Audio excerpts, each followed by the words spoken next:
Since मैं comedy बनाता हूं, सो this is an autobiography on one of the comedy Superman. तीनों का गब्बर का तुम तीनों का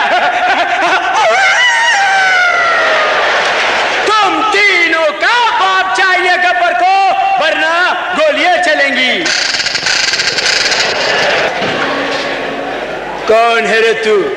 उफ अल्लाह, हम तो कुछ कह भी नहीं सकते। मैं सुहाग के दुश्मन हूं, मेरा नाम तवाइफ।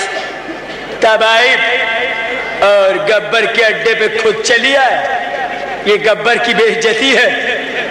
गब्बर तवाइफ उठाता है।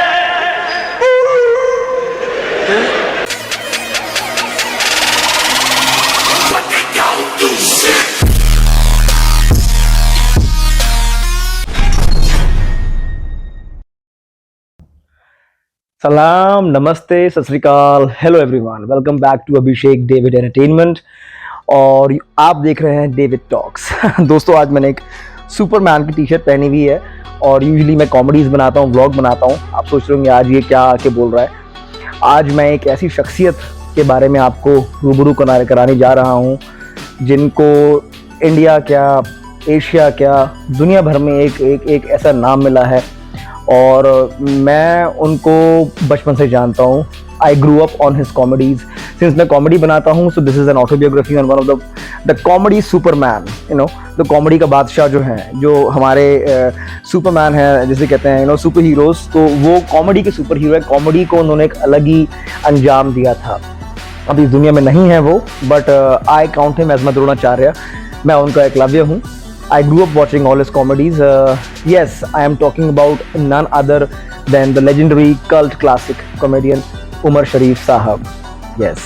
जी हाँ दोस्तों, अगर उमर शरीफ साहब की बात करें तो उन्होंने दो मुल्कों के बीच में, जो दो दुश्मन मुल्क, मैं तो दुश्मन ही नहीं मानता वैसे, हमारे इंडिया पाकिस्तान के हालात वैसे भी ख़राब चलते हैं और आपस में काफ़ी रंजिश है, पर उनकी कॉमेडीज़ ने एक वो जो गैप था उसको ब्रिज कर दिया।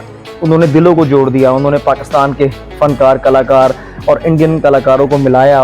उनकी एक्टिंग ने, उनकी presence on the stage and his overall work जो उन्होंने दिया है, पूरे अपनी पूरी शिद्दत के साथ, जो उन्होंने मेहनत के साथ, जो उन्होंने अपना कॉमेडी का जो उन्होंने एक पूरा जो एक आर्ट जो सामने रखा, उसने हिंदुस्तान और पाकिस्तान के दिलों में काफ़ी कुछ हद तक एक जगह बनाई, अ पॉजिटिव स्पेस। और अगर बात करें उमर साहब के बारे में तो उनका असली नाम जो है वो है मोहम्मद उमर। उमर शरीफ साहब वो पैदा हुए थे पाकिस्तान के कराची शहर के लियाकताबाद इलाके में 19 अप्रैल 1955 को। इसके ऊपर एक और मैं बात बताना चाहूँगा आपको कि मेरे को कभी भी अपना बर्थडे पसंद नहीं आता था। अपना बर्थडे मेरे को लगता था क्या यार, लोग स्पेशल ट्रीट कर रहे हैं, बर्थडे बन रहा है, ये बन रहा है, पर मेरे को 19 अप्रैल, since I was also born on 19 April, yes, so मेरे को कभी पसंद नहीं आता था कि 19 अप्रैल इज माई बर्थडे। जिस दिन मैंने सुना कि उमर शरीफ साहब का बर्थडे भी 19 अप्रैल है, उस दिन से मेरे को अपना बर्थडे बहुत खास लगने लगा, बिकॉज मेरा जो एक आइडियल कॉमेडी आइडियल है तो उसका बर्थडे 19 अप्रैल को है। तो I could relate to him to some limit. I could relate to him कि देखो भाई, जिनको मैं बहुत मानता हूँ और जिनके लिए मैं दुआएं भी करता हूँ। जब वो बीमार थे तभी मैंने दुआ करी थी उनके लिए, हम सब दुआ करते थे। तो जब मैंने सुना कि उनका 19 अप्रैल को उनकी पैदाइश है, तो मैं उनसे अपने को लिंक कर पाता था। आई वाज, जैसे मैंने मेंशन करा पहले, an Eklavya and a Dronacharya.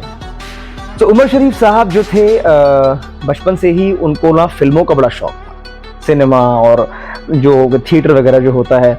और उनकी बताऊंगा मैं आपको, जब उनकी अम्मी उनको कभी कभार सामान लेने के लिए भेजती थी मार्केट में, भी सामान, जब बेटा जाके सामान लेके आ जाओ, तो वो पैसा सामान में इस्तेमाल ना करने के बजाय वो पैसा जाके थिएटर में लगा देते थे। जैसे मान लो सिनेमा चल रहा है कहीं पे, तो सिनेमा जाके देख लिया, फिल्म लगी हुई है, सिनेमा हॉल पे फिल्में लगी हुई हैं, वो जाके देख ली।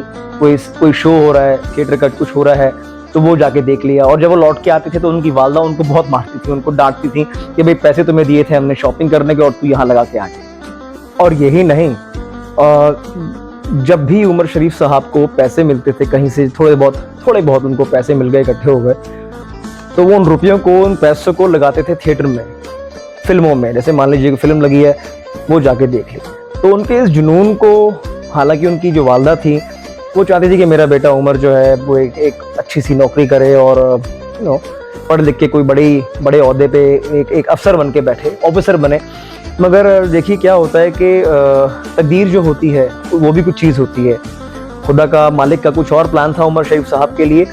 तो उनके इस जुनून को देखते हुए उनकी मॉम ने, उनकी वालदा ने उनको एक म्यूज़िक टीचर के पास रखवा दिया, और वो जो म्यूज़िक टीचर थे उनको ट्रेन करने लगे अलग अलग इंस्ट्रूमेंट्स के अंदर। और उमर शरीफ साहब को ये बात हल्की सी पसंद नहीं आई कि मैं एक्टिंग में जाना चाहता हूँ, मेरी माँ ने मेरे को म्यूज़िक टीचर के पास बैठवा दिया।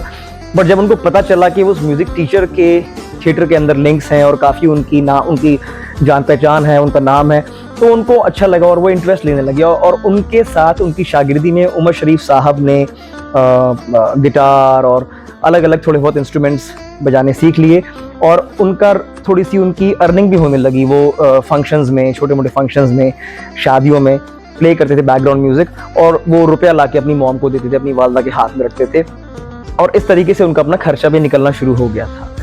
और जी 14 साल की उम्र में, 14 साल की छोटी सी उम्र में उमर शरीफ साहब ने थिएटर के अंदर ऑलरेडी काम करना शुरू कर दिया था, और उनको 14 साल की उम्र में ही काफ़ी लोग जान गए थे उमर शरीफ के नाम से, क्योंकि उन्होंने ऐसा एक एक्टिंग को अलग तरीके से पेश करने का जो उनका हुनर था, इतने अच्छे से उन्होंने उस चीज़ को डिस्प्ले करा, पोर्ट्रे करा स्टेज पर, कि लोग उनके फ़ैन हो गए थे, वो भी सिर्फ 14 साल की उम्र में। पहले की जो दुल्हन थी, उस दुल्हन को आप देखिए 6-6 महीने घूंघट नहीं उठाती थी, मोहल्ले की औरतें दरखास्त लाती थी, बहन घूंघट तो उठा लो।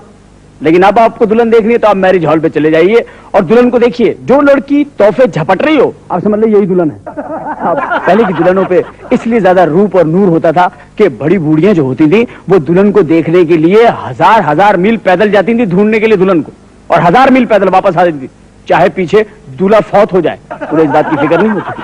उन्हें फिक्र ये होती थी कि दुल्हन खूबसूरत हो, रंग गोरा हो, लाइट चली जाए तो पता चले कि दुल्हन कहाँ रखी हुई है, बाल लंबे हो, झगड़ा बगड़ा हो तो नंदों को चुटिया पकड़ने में आसानी हो। एक बात मैं और बताना चाहूँगा आपको कि उमर शरीफ साहब का नाम मोहम्मद उमर से उमर शरीफ कैसे पड़ा। वो साल 1965 में कराची के एक सिनेमा हॉल में मूवी लगी चंगेज़ खान। उसमें इजिप्ट के, मिस्र के एक एक्टर ओमार शरीफ रोल अदा कर रहे थे। वो उमर शरीफ साहब जो उस समय मोहम्मद उमर के नाम से जाने जाते थे, उनको ओमार शरीफ का वो किरदार इतना अच्छा लगा कि उन्होंने अपना नाम मोहम्मद उमर से उमर शरीफ चेंज कर दिया।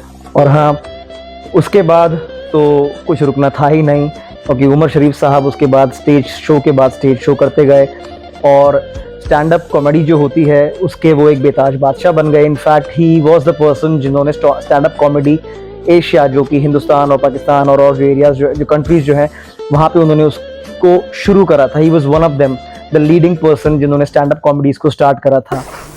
ये मर्दों का नसीब यही है, घर की 4 दीवारी में घुट घुट के मर जाना।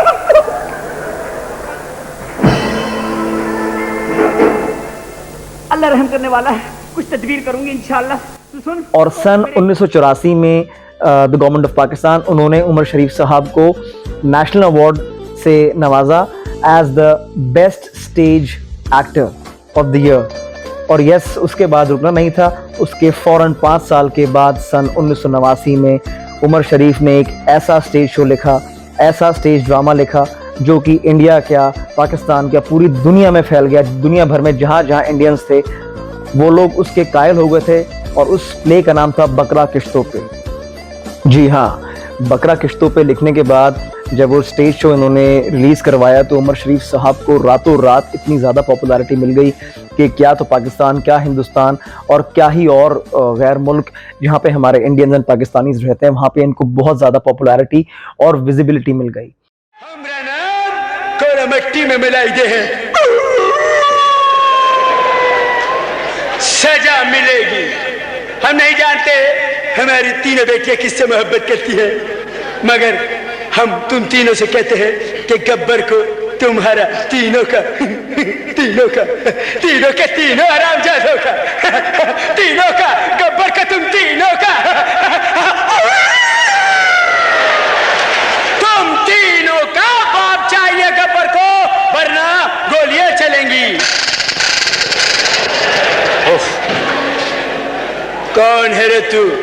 उफ अल्लाह, हम तो कुछ कह भी नहीं सकते। मैं सुहाग के दुश्मन हूं, मेरा नाम तवाइफ। तबाइफ और गब्बर के अड्डे पे खुद चली आए, ये गब्बर की बेइज्जती है। गब्बर तबाइफ उठाता है और उमर शरीफ साहब ने रातों रात एकदम से अपनी जो उनकी जो एक इमेज बनी हुई थी वो बहुत ही ज़्यादा एलिवेट हो गई थी जस्ट बिकॉज ऑफ बकरा किश्तों पे, क्योंकि वो बहुत ही ज़्यादा सुपरहिट एक ड्रामा रहा था इनका। और उमर शरीफ साहब ने एक बहुत ही बढ़िया स्ट्रैटेजी का इस्तेमाल करा। आप शायद नहीं जानते होंगे, पहले ज़माने में पाकिस्तान में स्टेज शोज़ कभी भी रिकॉर्ड नहीं होते थे, but he introduced a multi camera setup in his stage shows. और इन्होंने अपने स्टेज शो को बकरा किश्तों पे को मल्टी कैमरा सेटअप के साथ रिकॉर्ड करवाया और फर्दर उसकी टेप्स को बनवा के, उसकी वीडियो कैसेट्स बनवा के पोस्ट प्रोडक्शन डिस्ट्रीब्यूट करवाया, अलग अलग जगहों में उसको प्रमोट करवाया। और इनके बकरा किश्तों पे की जो टेप्स थे वो फिल्मों के टेप्स से ज़्यादा रेंटल पे जाते थे। फिल्मों की रेंटल्स, जो फिल्मों की कैसेट्स होती थी उस ज़माने में, उनका किराया कम होता था कंपेयर टू बकरा किश्तों पे के जो कैसेट्स हुआ करते थे। बहरहाल उमर शरीफ साहब का जो करियर जो रहा वो स्टेज शोज़ में तो उन्होंने बहुत बढ़िया महारत हासिल करी, मगर उन्होंने फिल्मों में भी अपना सिक्का जमाने की कोशिश करी, मगर इतना ज़्यादा आगे ना जा सके। इन्होंने फिल्मों में काम भी करा पाकिस्तान की फिल्मों में, जैसे हिसाब, कुंदन और मिस्टर 420, मगर इनको इतनी पॉपुलैरिटी ना मिल सकी। मगर हाँ, मिस्टर 420, मिस्टर 420 जो इनकी फिल्म थी, इसमें ये खुद ही एक्टर और डायरेक्टर थे और इनको नेशनल अवार्ड मिला था पाकिस्तान गवर्नमेंट की तरफ से for the best actor director for his movie mister 420। इसके अलावा उमर शरीफ साहब ने काफ़ी और टीवी शोज में भी काम करा। 2009 में इन्होंने अपना खुद का टीवी शो लॉन्च करा था, द उमर शरीफ शो। आजकल तो अल्लाह माफ करे, गर्मी में बैठती नहीं है क्योंकि एकदम कल्ला गिर पड़ता है, चुका है अपना कल्ला लेके भाग रहे थे। डॉक्टर को फोन करें, उनको बताएं डॉक्टर साहब प्लीज मेरा कल्ला गिर गया है।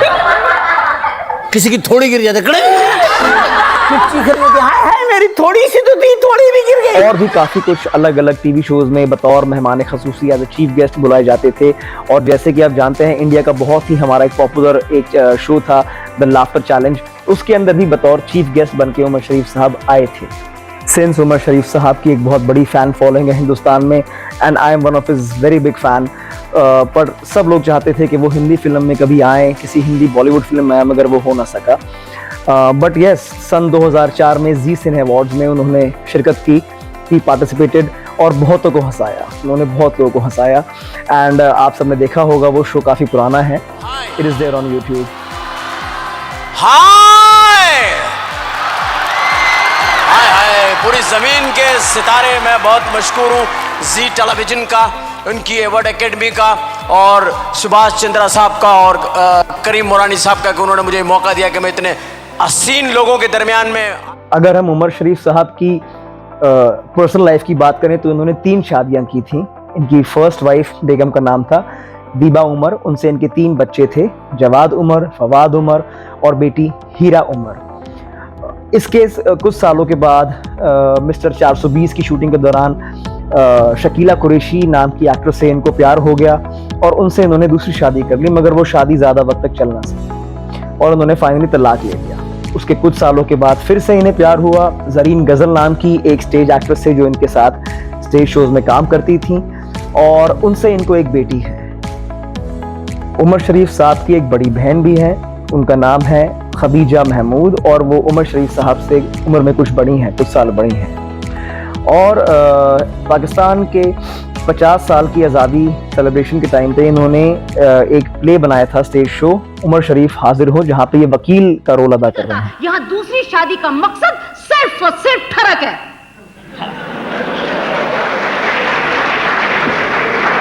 सवाल ये पैदा होता है कि ये ठरक हमें मिलती कहां से? सड़क पर औरत की ठरक में ठरक। औरत औरत औरत ही है सारी प्रॉब्लम की जड़। अगर हम किसी औरत से कहते हैं कि मुझसे शादी करो और उसे पता होता है कि ये शादीशुदा है, वो क्यों करती है? वो ये क्यों नहीं कहती औरत कि मैं शादी नहीं करूंगी, तुम पहले से शादीशुदा हो और जिससे तुम्हारी शादी हुई है वो भी एक औरत है, मेरी बहन है, मैं अपनी बहन का घर बर्बाद क्यों करूं? वो कहती है अभी करूंगी, अभी चलो। वो उसी वक्त शादी की हामी भरती है। औरत औरत का घर बर्बाद कर रही है, कोई हिजड़े नहीं कर रहे। और वहाँ पे इन्होंने अपने स्टेज की स्क्रिप्ट को इस तरीके से लिखा कि वो आर्टिस्ट लोग जो रोल अदा कर रहे थे, कैरेक्टर्स, उनको बुला बुला के पूछ रहे थे कि आपने पाकिस्तान के लिए 50 साल में क्या करा। This was very controversial show, और इसके लिए लॉयर एसोसिएशन ने, जो वकीलों की एसोसिएशन है, उसने इन पे केस कर दिया और काफ़ी लंबे टाइम तक केस चला, मगर बाद में उमर शरीफ साहब ने माफ़ी मांग के इस केस को रफा दफा करवाया।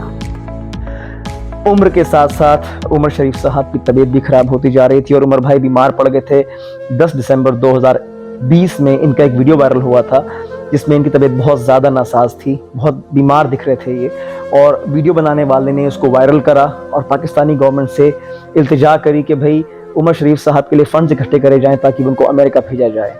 और यही नहीं, हमारे इंडिया के पॉपुलर पंजाबी सिंगर दलेर मेहंदी जी ने भी पाकिस्तान गवर्नमेंट, स्पेशली इमरान खान साहब से रिक्वेस्ट करी कि उमर शरीफ साहब के लिए स्पेशल इंतजाम करे जाएं ताकि वो यूएस जाके अपना ट्रीटमेंट करा सकें। और पाकिस्तानी गवर्नमेंट ने 40 मिलियन अरेंज भी करे इनके इलाज के लिए और इनको अमेरिका भेज जाने की तैयारी भी करी। पर जो मेडिकल एयर एम्बुलेंस जो आई इनको यूएस ले जाने के लिए, बीच रास्ते में ही उमर भाई की तबीयत बहुत ज़्यादा ख़राब होने लगी और उनको न्यूरमबर्ग शहर, जर्मनी के न्यूरमबर्ग शहर में लैंड करवाना पड़ा। वहीं पे किसी हॉस्पिटल में उमर भाई को रखना पड़ा, उमर शरीफ साहब को वहीं रखना पड़ा। और कुछ दिनों के इलाज के बाद सन 2021 2 अक्टूबर के दिन उमर शरीफ साहब खुदा को प्यारे हो गए। हम सबको छोड़ के चले गए। लाखों और करोड़ों लोग को हंसाने वाला वो इंसान, एक ऐसी शख्सियत, ऐसा वो बंदा जिसने मेरे को हंसाया, जिसने मेरे को बचपन में हंसाया, जिसने आपको हंसाया, वो 2 अक्टूबर 2021 को खुदा को प्यारे हो गए और कराची में उनको फिर मट्टी दी गई। उमर शरीफ साहब की ऐसी शख्सियत को हम कभी नहीं भूल सकते। ऐसा आर्टिस्ट, ऐसा कलाकार शायद ही कभी कोई पैदा हो पाएगा जिसने इतना ज़्यादा नाम कमाया कॉमेडी के अंदर और लाखों करोड़ों लोगों को हंसाया और जाते जाते हम सबको रुला के चला गया। मेरी तरफ से, मेरे चैनल की तरफ से, अभिषेक डेविड एंटरटेनमेंट की तरफ से उमर शरीफ साहब को बड़ा सलाम। मैं नहीं भूल सकता। मैं फिर एक बार बताना चाहूँगा, जब मैं छोटा था तो मेरी मॉम ऑफिस में काम कर रही होती थी। She was a medical nurse और वो एक हम 1 BHK में रहा करते थे। वो मेरे को बंद करके जाती थी, तो मेरे पास और कुछ था नहीं एंटरटेनमेंट। उस दिनों में कुछ भी नहीं होता था। There was no social media, nothing. बस मेरे पास पाकिस्तानी स्टेज शोज हुआ करते थे उमर साहब के, और मैं वही बार बार डेली लगा लगा के 3-3 घंटे देखता रहता था। और वहाँ से मेरे को उमर शरीफ साहब की एक, जिसे कहते हैं ना कि एक चस्का सा लग गया था मेरे को। मैं कभी नहीं भूल सकता how I grew up on his videos. मैंने जिंदगी अपनी, बचपन अपना कैसे बिताया, हंसा हंसा के मेरे को उमर शरीफ साहब ने बड़ा करा। I lost my father at a very early age, but कभी भी जब मैं घर में अकेला होता था, लोनली फील करता था, बच्चा ही था मैं, आई वाज इन स्कूल और बाहर से मेरी मॉम दरवाजा बंद करके जाती थी, तो मैं बंद कमरों में बैठ के VCR पे टेप लगा के उमर शरीफ साहब के स्टेज शोज को देखता था और वहीं से मैं उनकी कॉमेडीज, उनके डायलॉग्स, उनके जुमले रट लिया करता था, जो कि मैं अपने कॉमेडी शूट्स में यूज भी करता हूँ। उमर शरीफ साहब was a legend and legends never die. एक बार फिर से अभिषेक डेविड की तरफ से, अभिषेक डेविड एंटरटेनमेंट की तरफ से उमर शरीफ साहब की शख्सियत को सलाम, उनके घर वालों को बहुत ज़्यादा प्यार और इज्जत। And one more time, legends never die. Umar भाई, आप जहाँ कहीं भी होंगे, खुदावंद के पास होंगे, आपकी रूह खुदा में सुकून पाए। हमारी तरफ से, पूरे हिंदुस्तान की तरफ से आपको बहुत बहुत प्यार and thanks a lot for making us laugh.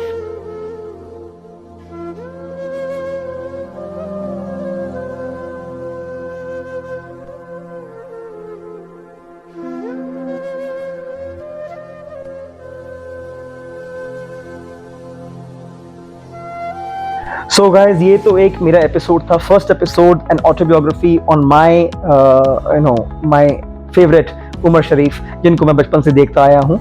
आगे आने वाले दिनों में I will be uploading some more videos on Mehmood साहब, जगदीप जी, कादर खान साहब, असरानी जी, जॉनी लीवर, जॉनी भाई, उनके ऊपर भी बनाऊंगा उनकी ऑटोबायोग्राफीज। उन्होंने कैसे कैसे स्ट्रगल्स करी, कितने कितने हार्डशिप्स देखे, कैसे कैसे आगे बढ़े, ताकि आपको भी मोटिवेशन मिले, इनको देख के मेरे को भी मोटिवेशन मिले कि how hard it was for them to come to the top. So please guys, do subscribe, like और डिसलाइक टू माई वीडियोज, ताकि मुझे मोटिवेशन मिले कि मैं कुछ नया बनाऊं। And I will be coming with some new catchy content every week. So guys, that's all for today. Do stay tuned for Abhishek David Entertainment, and I'll be back with some more new creative content. Thank you. Bye-bye.